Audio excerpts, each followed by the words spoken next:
Hi friends, welcome to Shiva studies. So ఈరోజు క్లాస్లో 6th class globe భూమికి నమూనా, globe model of the earth. ఇది 6th క్లాస్లో సెకండ్ చాప్టరు. సో దీని గురించి ఈరోజు మనం స్టడీ చేద్దాం. ఏంటి అసలు ఈ గ్లోబ్ అంటే ఏంటి, సో ఈ భూమికి ఇది ఏంటి అసలు నమూనా అనేది ఒకసారి చూద్దాం. ఇక్కడ మనము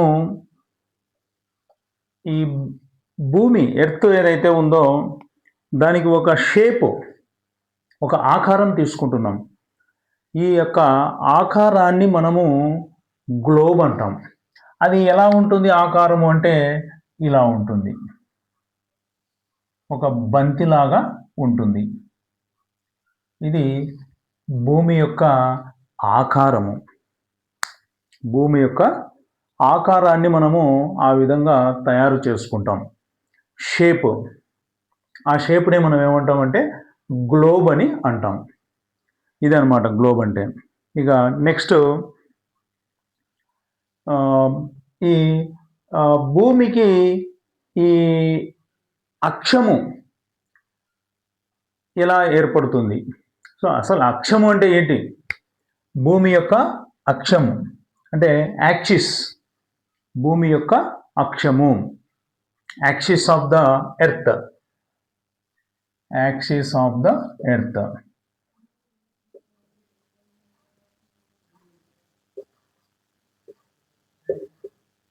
భూమి యొక్క అక్షం.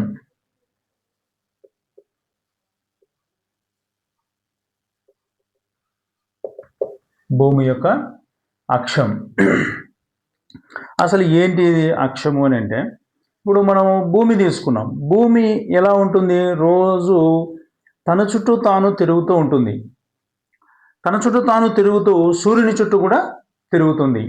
సరే, ముందు తన చుట్టూ తాను తిరిగేటువంటి ఈ మార్గాన్ని ఏమంటామంటే అక్షము అంటాం. సరే, ఈ అక్షము ఎలా, ఏంటి అసలు ఆ అక్షము ఎట్లా, ఏ రూపంలో ఉంటుంది అంటే, మనము గ్లోబును ఇలాగా తన చుట్టూ తాను తిప్పేటప్పుడు దానికి ఒక ఆధారం ఉండాలి.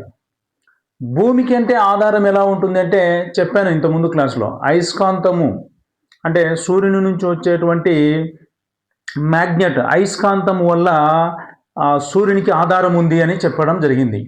దానికి ఎలాంటి బేస్ ఉండదు, ఇంకా సూర్యుని యొక్క ఆకర్షణ శక్తి దానికి బేస్ అని చెప్పాం. మరి మనము గ్లోబ్ తయారు చేసుకున్నాం, భూమికి షేప్ గ్లోబ్ తయారు చేసుకున్నాం కదా. మరి ఈ గ్లోబ్కి ఆధారం ఏంటి అసలు?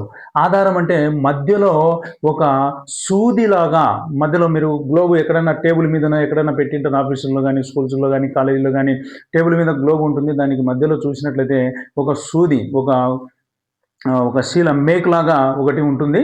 దాన్నే ఆధారము అని చెప్తాం. దానికి అంటే గ్లోబుకు ఆధారం, భూమికి ఆధారం కాదు. మళ్ళీ గ్లోబుకు ఆధారము అంటే గ్లోబు తన చుట్టూ తాను తిరగడానికి మధ్యలో ఒక ఆధారం అనేది ఉంటుంది. దాన్నే మనం సూది అంటాం. దాని పేరు వచ్చేసి అక్షము. ఆ సూదిని ఇక్కడ ఏమని పిలుస్తామంటే అక్షము, యాక్సిస్ అని పిలుస్తాం. సరే, ఇప్పుడు అక్షం అంటే అర్థమైంది కదా. భూమికి ఉండదు, ఈ సూది లాంటిది భూమికి ఉండదు. మళ్ళీ అక్షం అంటే అర్థం ఏంటంటే, భూమి తన చుట్టూ తాను తిరగడానికి కావాల్సినటువంటి ఒక బేస్ని మనం ఏమంటామంటే అక్షము అంటాం. లేదా తన చుట్టూ తాను తిరిగే మార్గాన్ని అక్షము అంటాం. భూమి తన చుట్టూ తాను తిరిగే మార్గాన్ని అక్షము అంటాం. మరి అదే గ్లోబు కూడా తన చుట్టూ తాను తిరుగుతుంది. తన చుట్టూ తాను తిరగడానికి మధ్యలో ఒక సూది ఉంటుంది, దాన్నే అక్షము అంటాం. లేదా గ్లోబు తన చుట్టూ తాను తిరిగే మార్గాన్ని కూడా అక్షమే అని అంటాం. అలా తిరగడానికి గ్లోబుకు మధ్యలో ఒక సూది ఉంటుంది, అదే అనమాట. రైట్. సో ఇది మనకు యాక్సిస్ ఆఫ్ ద ఎర్త్, అక్షము, భూమి యొక్క అక్షము. సరే, మరి ఏంటి గ్లోబ్ అనేటువంటిది అసలు ఎప్పుడు తయారు చేశారని మనం చూసినట్లయితే, ఇది ఎప్పుడో పురాతన కాలంలోనే కనుక్కున్నారు. ఇప్పుడు కాదు, పురాతన కాలంలోనే దీన్ని కనుక్కోవడం జరిగింది. చూడండి, ఆధునిక కాలంలో కాదు, పురాతన కాలంలోనే దీన్ని కనుక్కోవడం జరిగింది. ఎప్పుడు కనుక్కున్నారంటే 1492లో దీన్ని మార్టిన్ బెహెమ్ కనుక్కోవడం జరిగింది. 1492 92లో మార్టిన్ బెహెమ్ పురాతన కాలంలోనే, ఎప్పుడో ప్రాచీన కాలంలో దీన్ని మార్టిన్ బెహెమ్ అనేటువంటి వ్యక్తి కనుక్కోవడం జరిగింది. ఎప్పుడు 1492లో దీన్ని కనుక్కోవడం జరిగింది. మరి ఆధునిక కాలంలో కూడా కనుక్కున్నారు దీన్ని.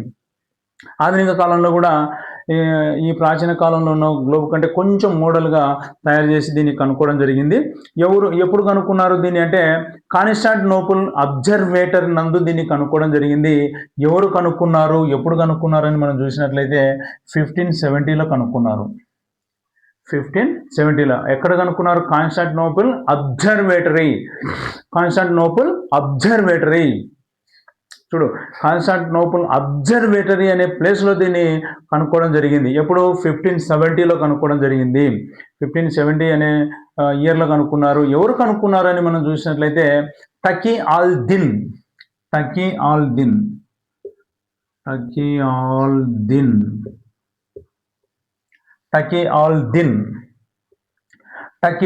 దిన్ అనేటువంటి వ్యక్తి ఈ ఆధునిక గ్లోబ్ను కనుక్కోవడం జరిగింది.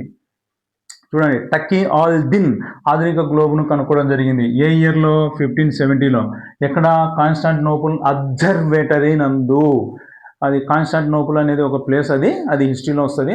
అక్కడ కాన్స్టాంటినోపుల్ అబ్జర్వేటరీ నందు 1570లో ఈ టకీ ఆల్ దిన్ అనేటువంటి వ్యక్తి దీన్ని ఆధునిక గ్లోబ్ను కనుక్కోవడం జరిగింది.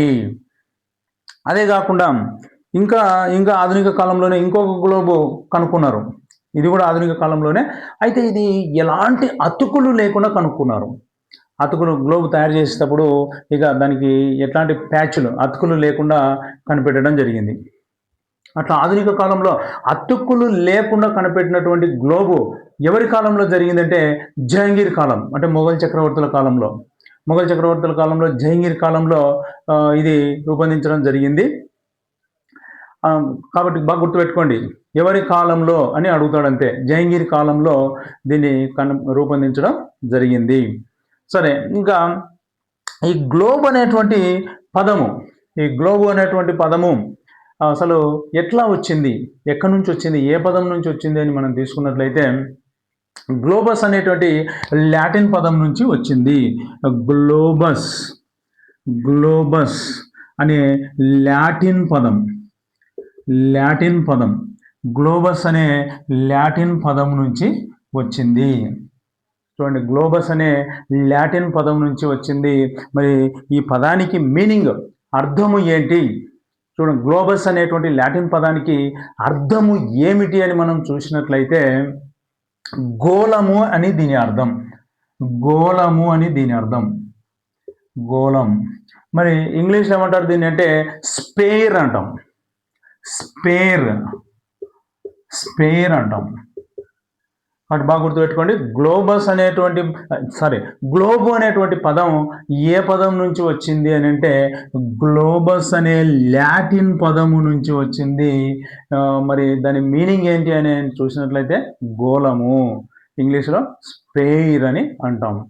సో ఇది మనకు గ్లోబుకు సంబంధించి. ఇక మరి గ్లోబులో మనకి చూసినట్లయితే ఉత్తరార్ధగోళం, దక్షిణార్ధగోళం అని ఉంటాయి. ఉత్తరార్ధగోళం,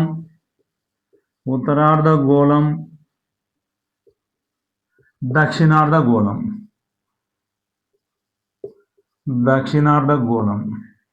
ఉత్తరార్ధగోళం, దక్షిణార్ధగోళం.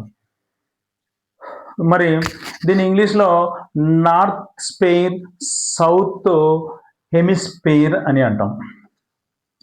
నార్త్, సౌత్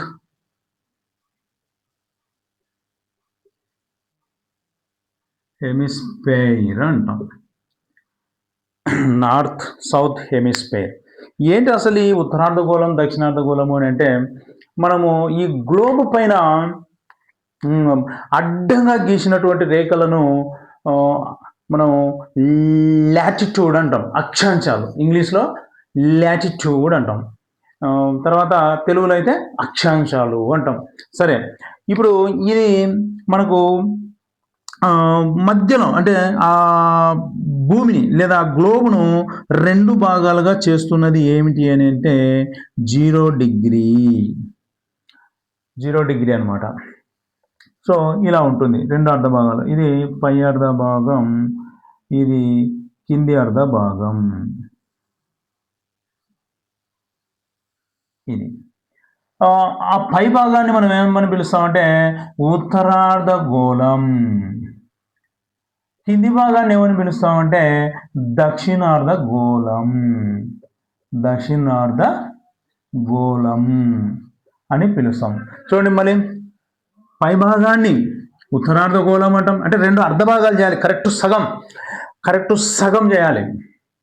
సగ భాగము అంటే పై సగము ఉత్తరార్ధ గోళం అంటాం, కింది సగము దక్షిణార్ధ గోళము అని అంటాం.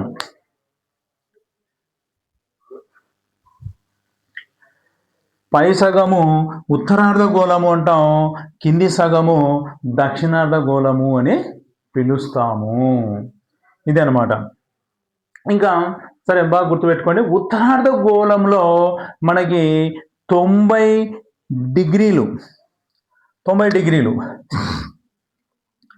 డిగ్రీలు ఉంటాయి. అంటే 90 అక్షాంశాలు ఉంటాయి. అట్లే సేమ్ దక్షిణార్ధ గోళంలో కూడా 90 డిగ్రీలు 90 అక్షాంశాలు ఉంటాయి. ఉత్తరార్ధ గోళంలో 90 అక్షాంశాలు, దక్షిణార్ధ గోళంలో 90 అక్షాంశాలు ఉంటాయి. మధ్యలో 0 డిగ్రీ అక్షాంశము ఒకటి ఉంటుంది. మొత్తం 181 అవుతాయి. 181. ఉత్తరార్ధ గోళంలో 90, దక్షిణార్ధ గోళంలో 90, మధ్యలో 0 డిగ్రీ ఒకటి ఉంటుంది. మొత్తం కలిపి 181, 181 అక్షాంశాలు ఉంటాయి. సో ఇది మనకు దీనికి సంబంధించి ఉత్తరార్ధ గోళము, దక్షిణార్ధ గోళానికి సంబంధించి. సరే, మరి ఉత్తరార్ధ గోళంలో ఖండాలు మీరు వరల్డ్ మ్యాప్ చూసినట్లయితే, అంటే గ్లోబ్ చూసినట్లయితే ఉత్తరార్ధ గోళంలో ఏ ఖండాలు ఉన్నాయి అని మనం చూసినట్లయితే చూడండి. ఉత్తరార్ధ గోళంలో అంటే పై అర్ధ భాగంలో ఏ ఖండాలు ఉన్నాయని చూసినట్లయితే నార్త్ అమెరికా చాలా ఇంపార్టెంట్. ఇది నార్త్ అమెరికా, ఉత్తర అమెరికా అంటాం దాన్ని. ఉత్తర అమెరికా,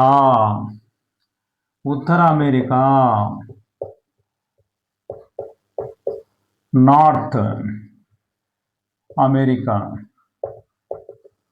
ఇది ఉత్తరార్ధ గోళంలో నార్త్ అమెరికా, ఉత్తర అమెరికా. ఇంకొకటి ఏంటి అంటే ఐరోపా. ఈ 2 ఉత్తరార్ధ గోళంలో ఉంటాయి. రైట్. ఇక నెక్స్ట్ దక్షిణార్ధ గోళంలో ఉన్నటువంటి ఖండాలు ఏంటి అని చూసినట్లయితే ఆస్ట్రేలియా దక్షిణార్ధ గోళంలో, దక్షిణార్ధ గోళం. పైది ఉత్తరార్ధ గోళం. ఉత్తరార్ధ గోళంలో ఏ ఖండాలు ఉన్నాయి? ఉత్తర అమెరికా, ఐరోపా. దక్షిణార్ధ గోళంలో ఏ ఖండాలు ఉన్నాయి అని చూసినట్లయితే ఆస్ట్రేలియా, అంటార్కిటికా. Australia, Antarctica.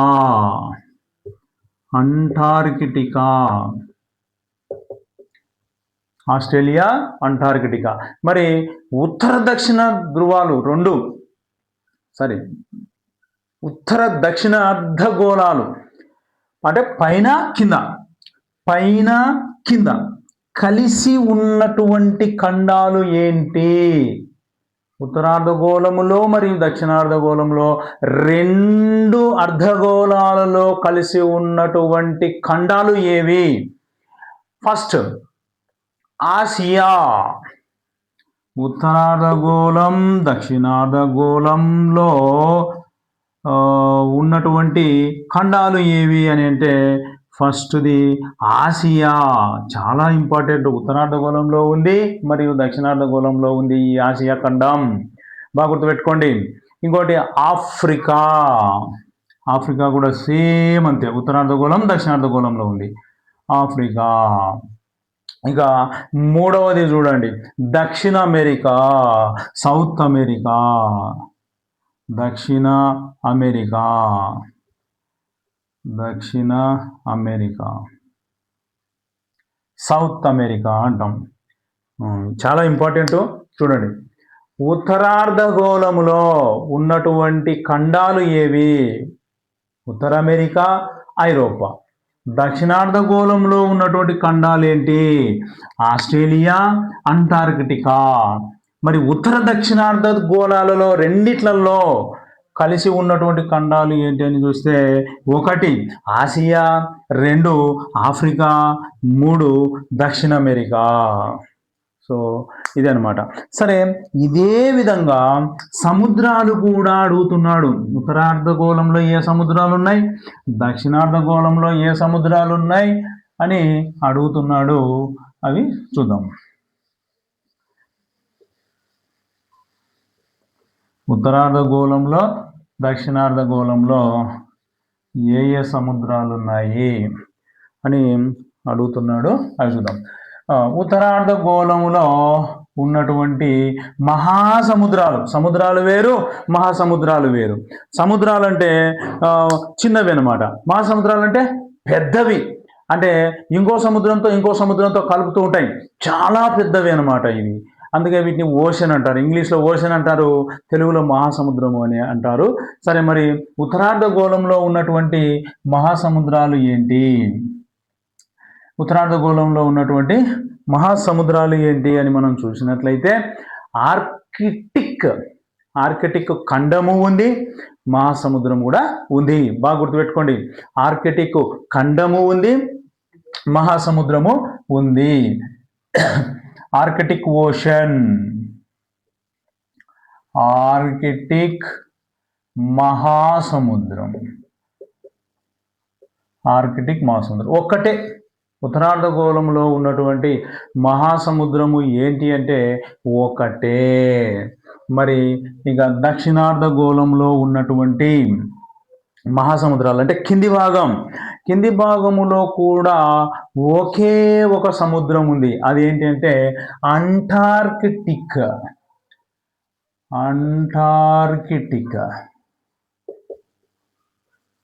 మహాసముద్రం.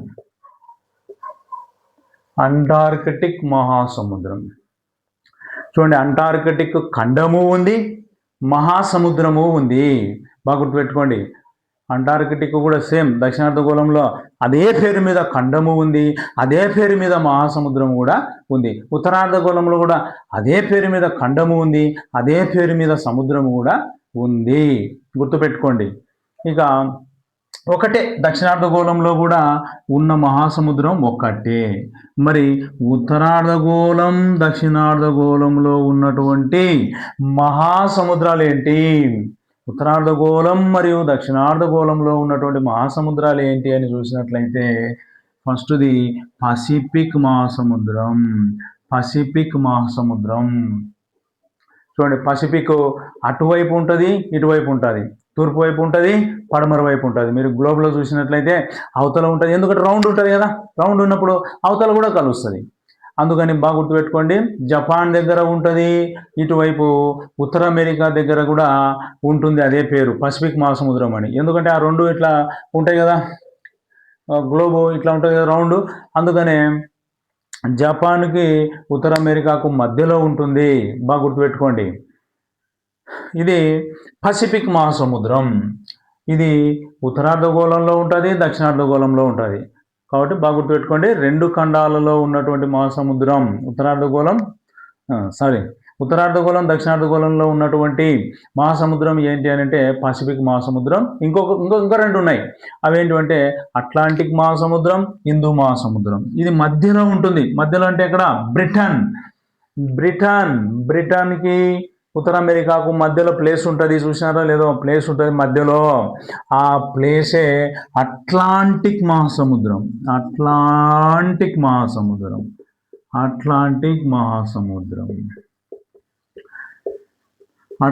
మహాసముద్రం మధ్యలో ఉంటుంది.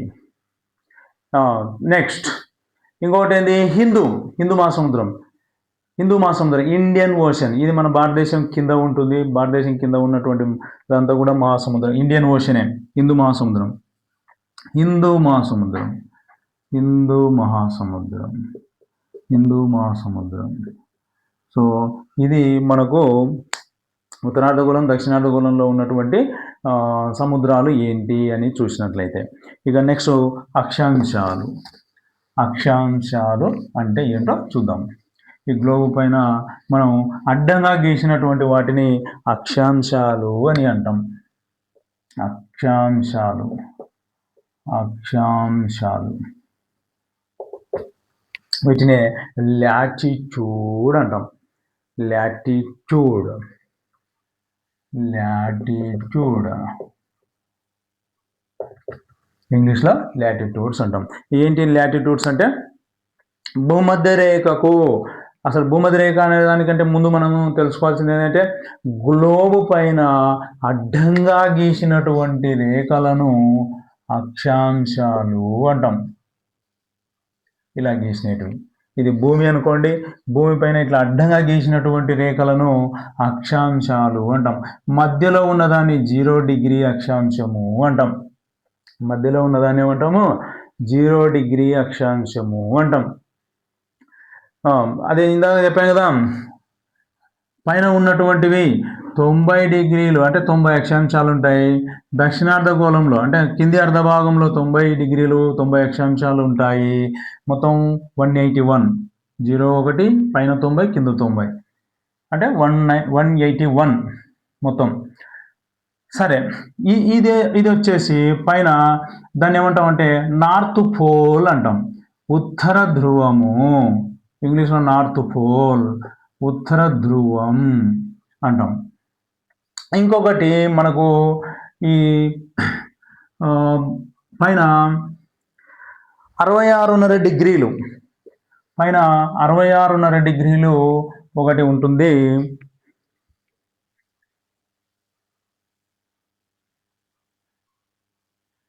మధ్యలో 0 డిగ్రీది, ఇక్కడ పైన 66.5 డిగ్రీలు. ఆ అక్షాంశం, ఆ రేఖను, ఆ అక్షాంశ రేఖను ఏమని పిలుస్తారు అంటే ఆర్కిటిక్ వలయం. ఆర్కిటిక్, ఆర్కిటిక్, ఆర్కిటిక్ వలయం అంటాం. ఇంకా తర్వాత 23.5 డిగ్రీలు, 23.5 డిగ్రీలు, 23.5 డిగ్రీలు, ఇది కర్కట రేఖ అంటాం. కర్కట రేఖ, కర్కట రేఖ అంటాం. ట్రాపిక్ ఆఫ్ క్యాన్సర్, ఇంగ్లీష్లో ట్రాపిక్ ఆఫ్ క్యాన్సర్ అని అంటాం. ఇక అట్లే ఇది మధ్యలో 0 డిగ్రీ, 0 డిగ్రీని వచ్చేసి భూమధ్య రేఖ అంటాం. భూమధ్య రేఖ అంటే దాన్ని మనం ఎర్త్ ఈక్వటార్ అంటాం. సరే, ఇక్కడ కింది భాగం దక్షిణ ధ్రువంలో ఉన్నటువంటి సేమ్ 66.5 డిగ్రీల అక్షాంశాన్ని ఏమంటారంటే అంటార్కిటిక్ వలయం. అంటార్కిటిక్ వలయం, అంటార్కిటిక్ వలయం అంటాం. అట్లనే 23.5 డిగ్రీలు, కింది భాగంలో 23.5 డిగ్రీలు సేమ్ అట్లే ఉంటాయి. కింది భాగంలో అవే 90 ఉంటాయి, పై భాగంలో అవే 90 ఉంటాయని చెప్పినాం కదా. అట్లనే కింద 23.5 డిగ్రీలు ఉన్నటువంటి దాన్ని ఏమంటారంటే మకర రేఖ. మకర రేఖ అని పిలుస్తాం. సో ఇవి మనకు అక్షాంశాలు, రేఖాంశాలకు ఉన్నటువంటి పేర్లు. మరి ఈ అక్షాంశాలు అనేటువంటి పదం లాటిన్ పదం నుంచి వచ్చింది. సో అంటే ఏ లాటిన్ పదం నుంచి వచ్చింది అని మనం చూసినట్లయితే లాటిట్యూడ్ అనే లాటిన్ పదం నుంచి వచ్చింది. ఈ అక్షాంశాలు అనే పదం లాటిట్యూడ్ అనే లాటిన్ పదం నుంచి వచ్చింది. లాటిన్ పదం నుంచి వచ్చింది. మరి ఏంటి ఇది? ఈ లాటిన్ పదానికి అర్థము ఏమిటి అని మనం చూసినట్లయితే, చూడండి, దీనికి అర్థం చూసినట్లయితే వెడల్పు. వెడల్పు, దీని అర్థం వచ్చేసి వెడల్పు, మందం, పరిధి. మందం, పరిధి, పరిమాణం. పరిమాణం అంటాం. దీన్ని ఇంగ్లీష్లో వచ్చేసి బ్రెత్. బ్రెత్, వెడల్పు అనమాట. అట్లే మందం అంటే విడ్త్. విడ్త్, విడ్త్, మందం. మందం. మరి ఇంకోటి పరిధి అంటే ఎక్స్టెంట్. ఎక్స్టెంట్. ఇంకోటి పరిమాణం అంటే సైజ్. ఇవి దీని యొక్క మీనింగ్, దీని యొక్క అర్థము. ఇక అట్లే రేఖాంశాలు చూద్దాం.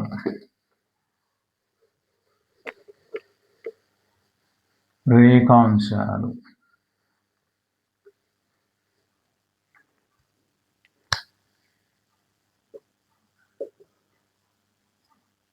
లాంగిట్యూడ్, ఇంగ్లీష్లో లాంగిట్యూడ్ అంటాం. లాంగిట్యూడ్ అంటాం. మరి సరే, ఈ రేఖాంశాల మీనింగ్ ఏంటంటే నిలువుగా ఉంటాయి, గ్లోబ్ పైన నిలువుగా ఉంటాయి. ఇంకొక మీనింగ్ కూడా ఉంటుంది దీనికి, అక్షాంశాలకు లంబంగా గీయటం. అంటే లంబంగా అంటే ఎట్లా అంటే ఇదండి, ఇలా ఉంటాయి, ఇట్లా నిలువుగా గీసి ఉంటారు. ఈ విధంగా వంపు ఎందుకు వస్తున్నాయంటే భూమి రౌండ్ ఉంటుంది కదా, భూమి రౌండ్గా ఉంటుంది కాబట్టి ఇట్లా వంపు కనపడుతుంది మనకు, అంతే. మనమేమో నిలువుగానే గీసింటాం, భూమి అది మరి గోళంగా ఉంటుంది కదా, అందుకే ఇట్లా ఇట్లా వంపు వస్తాయి అన్నమాట. అటువైపు తీసుకుంటే ఇట్లా వస్తాయి, అట్లా. అది గ్లోబ్ పైన వంపు ఉంటాయి కాబట్టి అట్లా వస్తాయి. మరి ఇది మనకు గ్లోబ్ పైన ఈ విధంగా నిలువుగా అంటే లంబముగా నిలువుగా గీసినటువంటి రేఖలను మనము రేఖాంశాలు అంటాం. ఇంగ్లీష్లో లాంగిట్యూడ్ అంటాం. ఇంగ్లీష్లో లాంగిట్యూడ్ అంటాం. ఇంకొక విధంగా కూడా అడగచ్చు దీన్ని, అక్షాంశాలకు లంబంగా గీసినటువంటివి అని కూడా అడగచ్చు. ఉత్త గ్లోబ్ పైన లంబంగా నిలువుగా గీసినటివి అని అడగచ్చు, లేదా అక్షాంశాలకు లంబంగా నిలువుగా గీసినటివి అని కూడా అడగచ్చు. సో వీటినే మధ్యాహ్న రేఖలు అని కూడా అనొచ్చు. మెరీడియన్స్ అంటారు ఇంగ్లీష్లో, మెరీడియన్స్ లేదా మధ్యాహ్న రేఖలు అని కూడా అంటారు. సరే, వీటిలో మధ్యలో అంటే ఒక ప్రామాణికం అంటే స్టాండర్డ్, మొత్తం ప్రపంచానికి అంతటికి ఒక స్టాండర్డ్ రేఖాంశం 0 డిగ్రీ రేఖాంశం ఉంటుంది. అంటే మధ్యలో ఉన్నటువంటిది తీసుకుంటారు, దాన్ని 0 డిగ్రీ తీసుకుంటారు. దాని పేరు వచ్చేసి గ్రీన్విచ్. గ్రీన్విచ్. గ్రీన్విచ్ ఏంటి ఇది అంటే లండన్ మీదుగా పోతుంది ఆ రేఖాంశం. లండన్లో ఒక ప్రాంతం అది, గ్రీన్విచ్ అనేది ఒక ప్రాంతం. అందుకే దానికి ఆ పేరు పెట్టడం జరిగింది.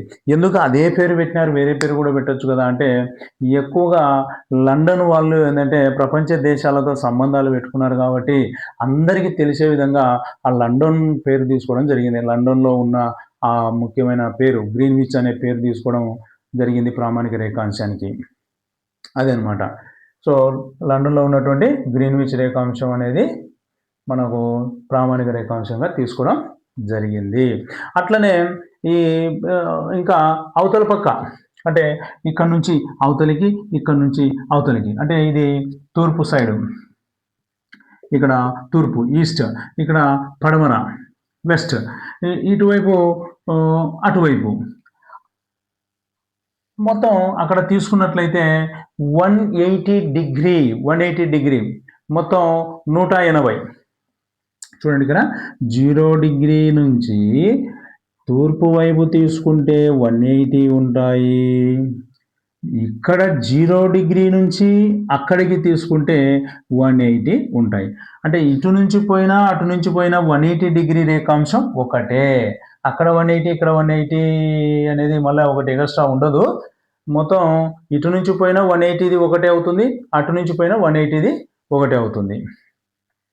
అందుకు అటువైపు అంటే దీనికి 0 డిగ్రీకి అటువైపు ఆపోజిట్ 180 రేఖాంశం అనేది ఒకటి ఉంటుంది. దీన్నే అంతర్జాతీయ దినరేఖ అంటాం. అంతర్జాతీయ దినరేఖ అని అంటాము. మరి లాంగిట్యూడ్ అనేటువంటి పదము ఎక్కడి నుంచి వచ్చిందంటే లాంగిట్యూడో అనే లాటిన్ పదం నుంచి వచ్చింది. లాంగిట్యూడో అనే లాటిన్ పదం నుంచి వచ్చింది. ఇది కూడా లాటిన్ పదమే. లాంగిట్యూడో అనే లాటిన్ పదం నుంచి వచ్చింది. మరి దీని అర్థం ఏంటి అని మనం చూసినట్లయితే చూడండి, లాంగిట్యూడ్ అనేటువంటి అర్థం చూసినట్లయితే నిడివి వ్యవధి పొడవు. నిడివి వ్యవధి పొడవు. నిడివి వ్యవధి పొడవు. ఇంగ్లీష్లో లెంత్, లాంగ్ డ్యూరేషన్ అని కూడా చెప్పచ్చు. లెంత్ అట్లే లాంగ్ డ్యూరేషన్ అని కూడా చెప్పచ్చు. రైట్. ఇంకొకటి చలనాలు. మరి చలనాల గురించి చూద్దాం. భూమి యొక్క చలనాలు, వీటిని మూమెంట్ అంటాం ఇంగ్లీష్లో. మూమెంట్స్.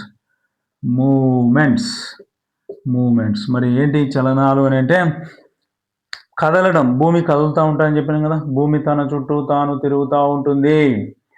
మరి తన చుట్టూ తాను తిరగడం ఎట్లా తిరుగుతుంది అంటే పశ్చిమము నుంచి తూర్పుకు తిరుగుతుంది. చూడండి, అంటే పడమర నుంచి తూర్పుకి, వెస్ట్ టు ఈస్ట్. అందుకే మనం ఈస్ట్ వైపు మనకు సూర్యుడు మొదట కనబడతాడు. ఎందుకంటే పడమర నుంచి ఈస్ట్ వైపు తిరుగుతుంది కదా. ఈస్ట్ వైపు తిరిగినప్పుడు సూర్యుడు మనకు కనిపిస్తాడు. స్టార్టింగ్ ఈస్ట్ వైపే కనిపిస్తాడు. కాబట్టి పడమర నుంచి తూర్పుకు తిరుగుతాడు. బాగా గుర్తుపెట్టుకోండి. సరే, భూమి ఎటు నుంచి ఎటువైపు తిరుగుతుంది అని అంటే పడమర నుంచి తూర్పు వైపుకు తిరుగుతుంది. మళ్ళీ చూడండి, భూమి ఎటు నుంచి ఎటువైపు తిరుగుతుంది అంటే పడమర నుంచి తూర్పు వైపుకు తిరుగుతుంది. సరే, మరి ఎంత వేగంతో తిరుగుతుంది ఇది అని మనం చూసినట్లయితే గంటకు 1610 కిలోమీటర్లు వేగంతో తిరుగుతుంది. గంటకు 1610 కిలోమీటర్ల వేగముతో తిరుగుతుంది. గంటకే చూడండి, ఒక గంటకు ఎంత స్పీడ్ తిరుగుతుంది చూడు భూమి. మరి అంత స్పీడ్ తిరుగుతుంది. 1610 కిలోమీటర్లు, గంటకు 1610 కిలోమీటర్ల వేగంతో తిరుగుతుంది అని మనం చెప్పబడింది. సో ఇలా తిరగడం వల్ల మనకి ఏమవుతుందంటే రాత్రి పగళ్ళు ఏర్పడతాయి. ఇలా తిరగడం వల్ల మనకు రాత్రి పగళ్ళు అనేటువంటివి ఏర్పడతాయి. మరి అట్లా తిరగడానికి ఎంత సమయము అదే మనకు ఒక రోజు పడుతుంది. అంటే భూమి తన చుట్టూ తాను తిరిగి రావడానికి ఎంత సమయం పడుతుంది అని అంటే ఒక రోజు. దాన్ని మనం ఏమని చెప్పవచ్చు, 23 గంటల 56 నిమిషాల 4.09 సెకండ్లు. 56 నిమిషాల 4.09 సెకండ్లు పడుతుంది. 23 గంటల 56 నిమిషాల 4.09 సెకండ్లు పడుతుంది. మరి దీన్నే మనం ఏమంటాం అంటే భ్రమణము అంటాం. తన చుట్టూ తాను తిరగడాన్ని ఏమంటారు? భ్రమణం. రొటేషన్, ఇంగ్లీష్లో ఏమంటాం? రొటేషన్ అంటాం. సరే, మరి అట్లానే భూమి తన చుట్టూ తాను తిరుగుతూ సూర్యుని చుట్టూ కూడా తిరిగి వస్తుంది. అలా సూర్యుని చుట్టూ తిరిగి రావడాన్ని ఏమంటారంటే భూపరిభ్రమణం అంటారు. భూపరిభ్రమణం అంటాం. దీన్ని ఇంగ్లీష్లో రెవల్యూషన్ అని అంటాము. మరి ఇది సూర్యుని చుట్టూ తిరిగి రావాలి కదా. ఇలా సూర్యుని చుట్టూ తిరిగి వచ్చేటువంటి మార్గాన్ని ఏమంటారంటే కక్ష అంటాం. ఏమంటాము, కక్ష ఇట్లా తిరిగి వస్తుంటుంది అనమాట. సూర్యుడు మధ్యలో ఉంటాడు, భూమి ఇలాగా తిరిగి వస్తూ ఉంటుంది, ఇలా తిరిగి వస్తుంటుంది. ఇది భూమి అనమాట. భూమి, ఇది సూర్యుడు.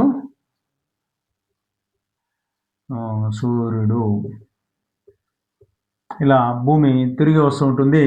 అలా తిరిగి వచ్చేటువంటి ఒక మార్గం ఉంటుంది. ఆ మార్గాన్ని మనం ఏమంటారంటే కక్ష అంటాం.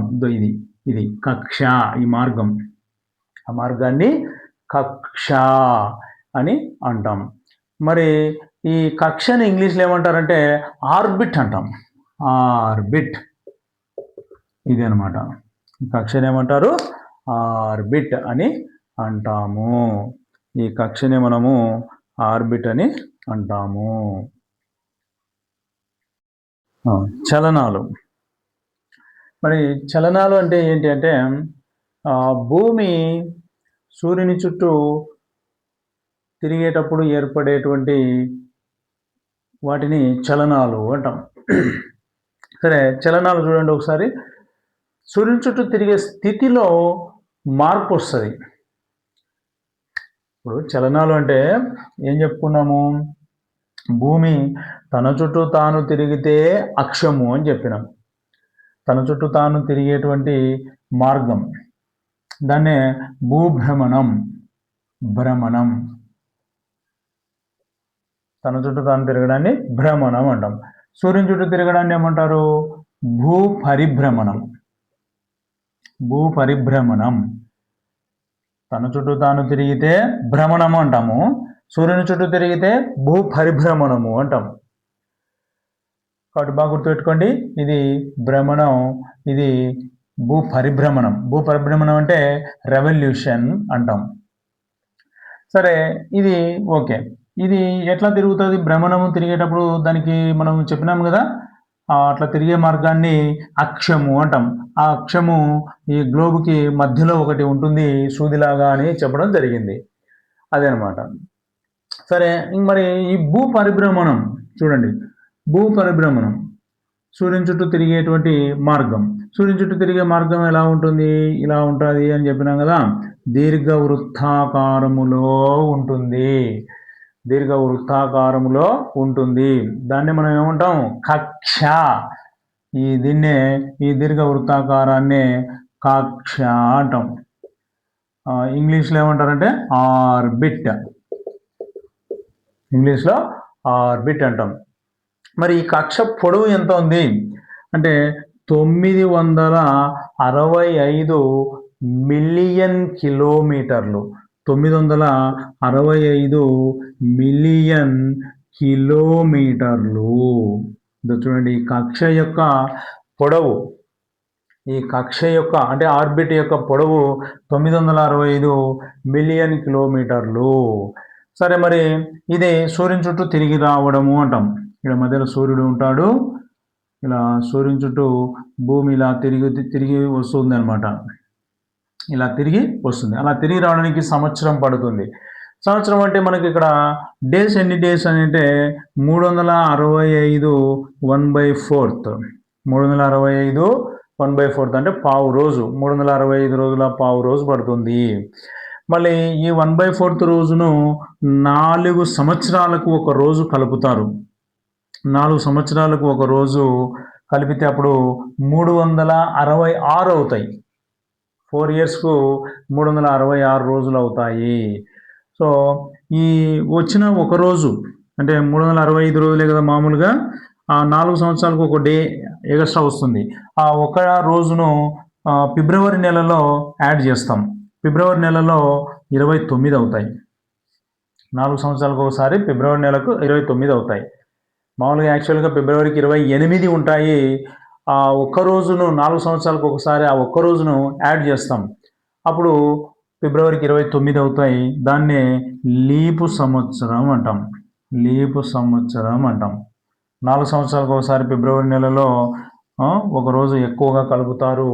దాన్నే లీపు సంవత్సరం అంటాం. ఇది మనకు లీపు సంవత్సరానికి సంబంధించి సూర్యుని చుట్టూ తిరిగేటువంటి మార్గం. దీన్ని భూ పరిభ్రమణం అంటాం. తన చుట్టూ తాను తిరిగితే భ్రమణం అంటాం. తన చుట్టూ తాను తిరగడానికి మనకు ఒక రోజు పడుతుంది. ఒక రోజు అంటే దాన్ని మనం ఏం చెప్పాము, 23 గంటల 56 నిమిషాల 4.09 సెకండ్లు పడుతుంది అని చెప్పడం జరిగింది. మరి భూపరిభ్రమణం అంటే సూర్యుని చుట్టూ తిరిగే మార్గము అంటాం. ఆ మార్గాన్ని కక్ష అంటాం, ఇంగ్లీష్లో ఆర్బిట్ అంటారు. అది మొత్తం 965 మిలియన్ కిలోమీటర్లు ఉంది. అది సమయము సంవత్సరం పడుతుంది అని చెప్పాము. సంవత్సరం అంటే 365, 1/4 రోజులు పడుతుంది.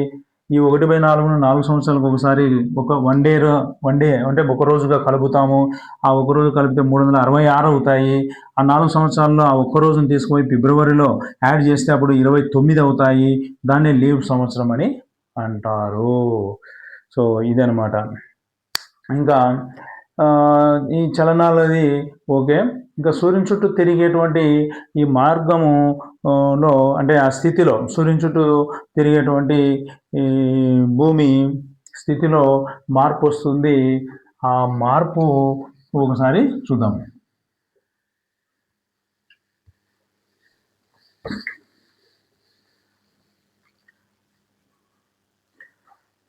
ఆ మార్పు చూద్దాం ఒకసారి. సూర్యుని చుట్టూ తిరిగేటువంటి మార్పు. ఈ సూర్యుడు అనుకోండి, ఇది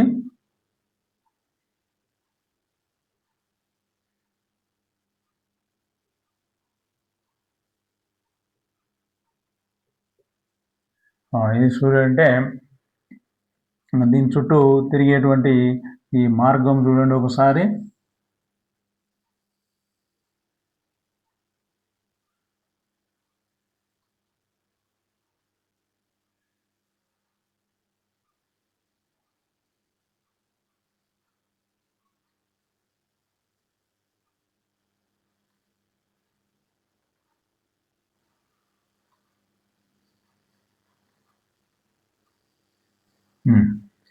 ఇది కక్ష అన్నమాట. ఇప్పుడు భూమి ఇలాగా తిరుగుతూ ఉంటుంది.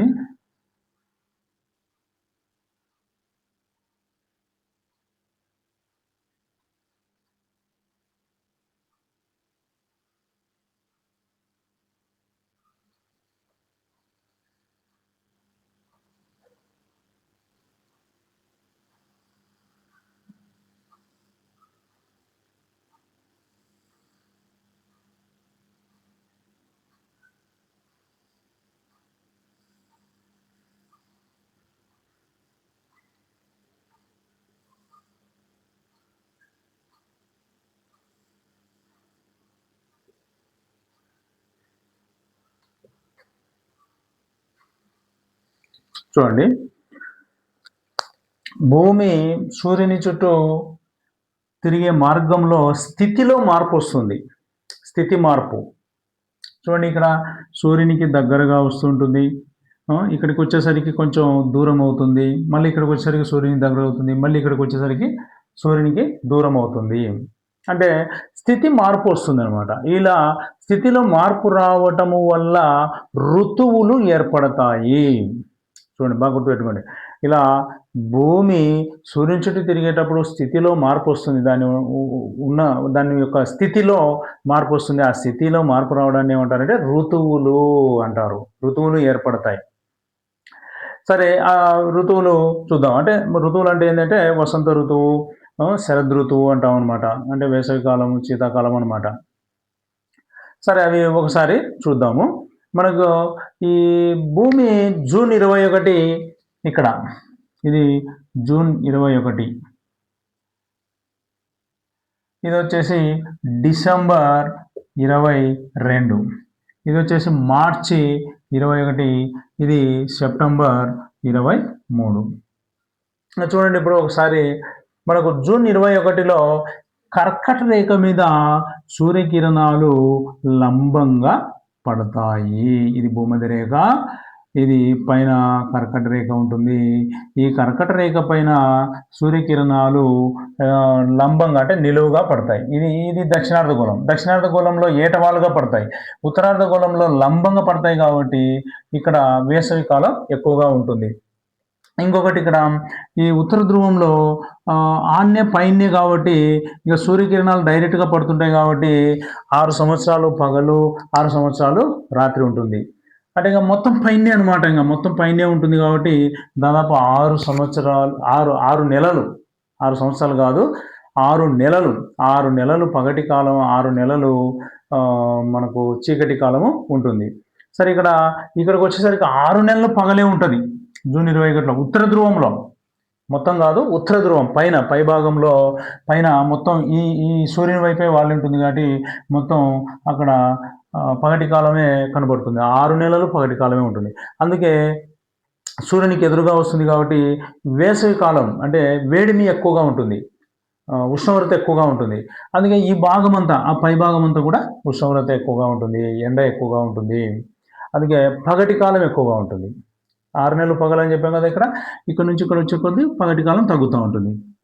అందుకని ఇక్కడ మనం చూసినట్లయితే మన భారతదేశం కర్కట రేఖ మధ్యలో ఉంది కాబట్టి మనది భారతదేశం మధ్య గుండా కర్కట రేఖ వెళ్తుంది కాబట్టి మనం కర్కట రేఖ గురించి చూసినట్లయితే మనం ఇప్పుడు ఇక్కడ ఉత్తరార్ధగోళంలో ఉన్నాం. జూన్ 21 మనం ఉత్తరార్ధగోళంలో ఉన్నాం కాబట్టి జూన్ 21లో మనకు వేసవి కాలం కనబడుతుంది. వేసవి కాలంలో పగటి కాలం ఎక్కువగా ఉంటుంది. బాగా గుర్తుపెట్టుకోండి, వేసవి కాలంలో పగటి కాలం ఎక్కువగా ఉంటుంది. ఎందుకు ఎక్కువగా ఉంటుంది అంటే ఈ భాగంలో పగటి కాలం ఎక్కువ వస్తుంది అని చెప్పాం కదా. అందుకనే కర్కట రేఖ పైన మనం ఉన్నాం కాబట్టి మనకు పగటి కాలం కొంచెం ఎక్కువగా ఉంటుంది వేసవి కాలంలో. వేసవి కాలం అంటే జూన్ 21 కదా. జూన్ 21 అంటే మే జూన్ అప్పుడు ఎండలు ఉంటాయి కదా. కాబట్టి మే జూన్లో వేసవి కాలం ఉంటుంది కాబట్టి అప్పుడు పగటి కాలం ఎక్కువగా ఉంటుంది. మనకు రాత్రి కాలం తక్కువగా ఉంటుంది. ఇది అనమాట. సరే, దీనికి భిన్నంగా అంటే డిసెంబర్ 22 చూసినట్లయితే దానికి భిన్నంగా డిసెంబర్ 22 చూసినట్లయితే లేదు మనం ఇక్కడే చూసినట్లయితే దక్షిణార్ధగోళంలో చూద్దాం. జూన్ 21 దక్షిణార్ధగోళంలో చూడండి. దక్షిణార్ధగోళంలో దానికి ఆపోజిట్ అనమాట. దానికి ఆపోజిట్ అంటే అర్థమైంది, మొత్తం దానికి చలికాలం ఎక్కువగా ఉంటుంది. అంటే అప్పుడు మనం చూసినట్లయితే దక్షిణార్ధగోళంలో మనకు పగటి కాలం తక్కువగా ఉంటుంది. పగటి కాలం తక్కువగా ఉంటుంది అంటే దానికి భిన్నంగా ఉంటుంది. ఉత్తరార్ధగోళంలో అయితే పగటి కాలం ఎక్కువగా ఉంటుంది, ఉష్ణోగ్రత ఎక్కువగా ఉంటుంది. అందుకే దాన్ని ఏమంటారంటే వేసవి ఆయనాంతం అంటాం. జూన్ 21లో ఉత్తరార్ధగోళంలో మనకు పగటి కాలం ఎక్కువగా ఉంటుంది కాబట్టి దాన్ని ఏమంటారంటే వేసవి ఆయనాంతం, సమ్మర్ సోలిస్టిస్ అంటారు. సమ్మర్ సోలిస్టిస్, వేసవి ఆయనాంతం అంటాం. ఇక తర్వాత డిసెంబర్ 22 చూడండి. డిసెంబర్ 22కి వచ్చేసరికి ఇక్కడ మకర రేఖ పైన, ఇక్కడ మకర రేఖ ఉంటుంది. మకర రేఖ పైన సూర్యకిరణాలు లంబంగా పడతాయి. ఇక్కడ కర్కట రేఖ మీద పడ్డాయి, ఇక్కడ మకర రేఖ మీద లంబంగా పడుతున్నాయి అంటే నిలువుగా పడుతున్నాయి. మనం ఎక్కడ ఉంటాము? ఇక్కడ కదా కర్కట రేఖ మీద, ఉత్తర ధ్రువంలో కర్కట రేఖ పైన ఉంటాం. ఇక్కడ డిసెంబర్ 22కి వచ్చేసరికి మకర రేఖ పైన సూర్యకిరణాలు పడుతున్నాయి కాబట్టి మనకు అప్పుడు ఇక్కడ చూడండి దక్షిణార్ధగోళంలో అప్పుడు పగటి కాలం 6 నెలలు ఉంటుంది. అందుకనే మకర రేఖ పైన వేసవి కాలం ఎక్కువగా ఉంటుంది, అక్కడ పగటి కాలం ఎక్కువ ఉంటుంది. ఇక్కడ మకర రేఖ పైన పగటి కాలం ఎక్కువ ఉంటుంది. మనం అక్కడ ఉన్నాం కదా, ఉత్తరార్ధగోళంలో ఉన్నాం కాబట్టి మనకు పగటి కాలము తక్కువగా ఉంటుంది, రాత్రి కాలం ఎక్కువగా ఉంటుంది. అది చలికాలం అంటే మనకు సూర్యకిరణాలు మనకు ఏటవాలుగా పడతాయి కాబట్టి చలికాలం ఉంటుంది. కాబట్టి ఉత్తరార్ధగోళంలో మనకు చలికాలం ఉంటుంది. చలికాలంలో మనకు రాత్రి కాలం ఎక్కువగా ఉంటుంది. పగటి కాలం తక్కువ, రాత్రి కాలం ఎక్కువగా ఉంటుంది. దీన్నే ఏమంటారంటే శీతాకాల ఆయనాంతం అంటాం, వింటర్ సోలిస్టిస్ అని అంటారు. సో ఇదన్నమాట. ఇంకా మనకు విషవత్తులు అంటే ఏంటో ఒకసారి చూద్దాం.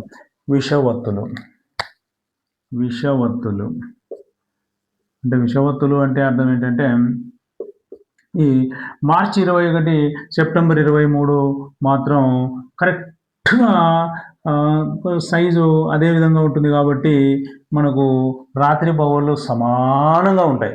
ఇక్కడైతే ఉత్తరార్ధగోళంలో, దక్షిణార్ధగోళంలో ఏటవాలుగా పడతాయి, ఏటవాలుగా పడవచ్చు, కర్కట రేఖ మీద లంబంగా పడతాయి అని చెప్పినాం.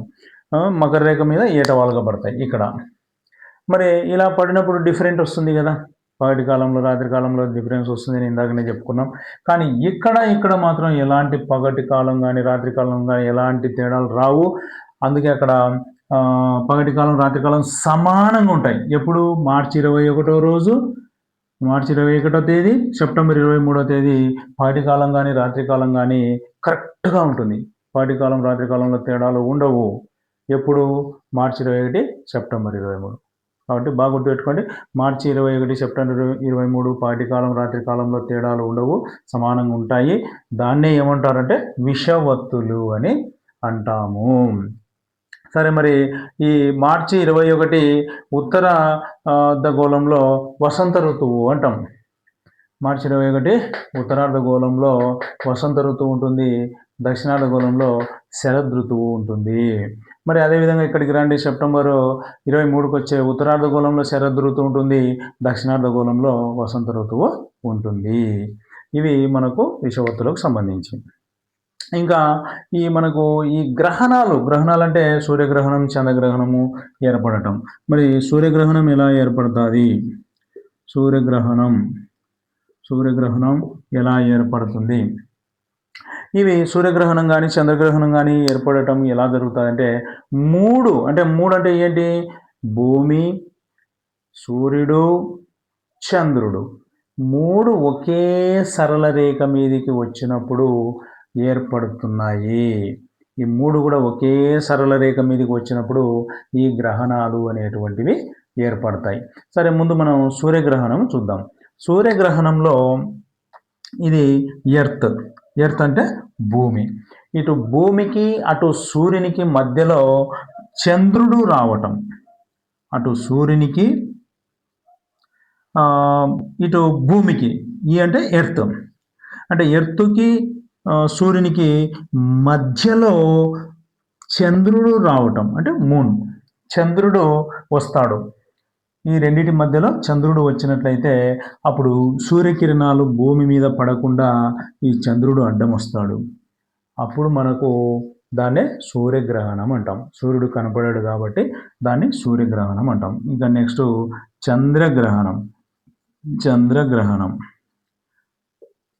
చంద్రగ్రహణంలో ఎలా జరుగుతుంది అని అంటే ఇప్పుడు కూడా మూడు సరళ రేఖ మీదకే వస్తాయి. అయితే ఏంటంటే ఇప్పుడు చంద్రుడు ఇక్కడ అంటే చంద్రగ్రహణం అంటే మనకు ఇది ఎప్పుడు జరుగుతుంది అని అంటే పౌర్ణమి రోజుల్లో జరుగుతుంది. చంద్రగ్రహణం ఎప్పుడు జరుగుతుంది? పౌర్ణమి రోజులలో జరుగుతుంది. సరే, ఇప్పుడు ఇది చంద్రుడు, అది సూర్యుడు మధ్యలో ఎర్త్ వస్తుంది. చూడండి, ఇక్కడ మనకు ఈ చంద్రుడు కనబడకుండా భూమి అడ్డొస్తుంది. అప్పుడు పౌర్ణమి ఉంటాయి కదా, పౌర్ణమి అంటే మొత్తం చంద్రుడు బాగా నిండుగా కనబడతాడు అనమాట. ఆ నిండుగా కనబడినప్పుడు ఈ భూమి అనేది అడ్డం వస్తుంది. ఎట్లా అడ్డం వస్తుంది అంటే సూర్యకిరణాలు చంద్రుని మీద పడకుండా ఈ యొక్క భూమి అడ్డం వస్తుంది. సూర్యకిరణాలు చంద్రుని మీద పడితేనే కదా వెలుగు వచ్చేది. కాబట్టి సూర్యకిరణాలు చంద్రుని మీద పడకుండా భూమి అనేది అడ్డం వస్తుంది. అప్పుడు మనకు చంద్రుడు కనిపించడు అనమాట. గ్రహణం ఏర్పడుతుంది. దాన్నే చంద్రగ్రహణం అంటారు. కాబట్టి చంద్రగ్రహణం ఎప్పుడు ఏర్పడుతుంది అంటే పౌర్ణమి రోజులలో ఏర్పడుతుంది. అయితే అన్ని పౌర్ణమిలలో కాదు, అన్ని పౌర్ణములలో ఏర్పడదు. ప్రతి పౌర్ణమికి చంద్రగ్రహణం రాదు. కొన్ని పౌర్ణములలో. ఎప్పుడు అట్లా అంటే అది ఆ భూమి అడ్డం వచ్చినప్పుడు. ఎట్లా అడ్డం రావడం? సూర్యకిరణాలు చంద్రుని మీద పడకుండా భూమి అడ్డం వచ్చినట్లయితే అప్పుడు మనకు చంద్రుడు కనిపించడు. దాన్ని చంద్రగ్రహణం అని అంటాం. సరే, మరి ఇంకొక పాయింట్ ఉంది. ఈ క్రిస్మస్ వేడుకలు అనేటువంటివి మనం శీతాకాలంలో జరుపుకుంటాం, అంటే చలికాలంలో జరుపుకుంటాం. కానీ ఆస్ట్రేలియాలో ఎప్పుడు జరుపుకుంటారంటే వాళ్ళు వేసవిలో జరుపుకుంటారు. ఇది బాగా గుర్తుపెట్టుకోండి. క్రిస్మస్ వేడుకలు ఆస్ట్రేలియాలో వేసవి కాలంలో జరుపుకుంటారు. ఇది బాగా గుర్తుపెట్టుకోండి. సో మీరు ఈ వీడియో నచ్చినట్లయితే మీరు సబ్స్క్రైబ్ చేయండి. సబ్స్క్రైబ్ చేసినట్లయితే మళ్ళీ నేను నెక్స్ట్ చాప్టర్లు కూడా మీకు వీడియోల రూపంలో చేస్తాను. అవి నోటిఫికేషన్ రూపంలో మీకు వస్తాయి. కాబట్టి సబ్స్క్రైబ్ చేయటం అనేటువంటిది మర్చిపోకుండా చేయండి. So thank you for watching.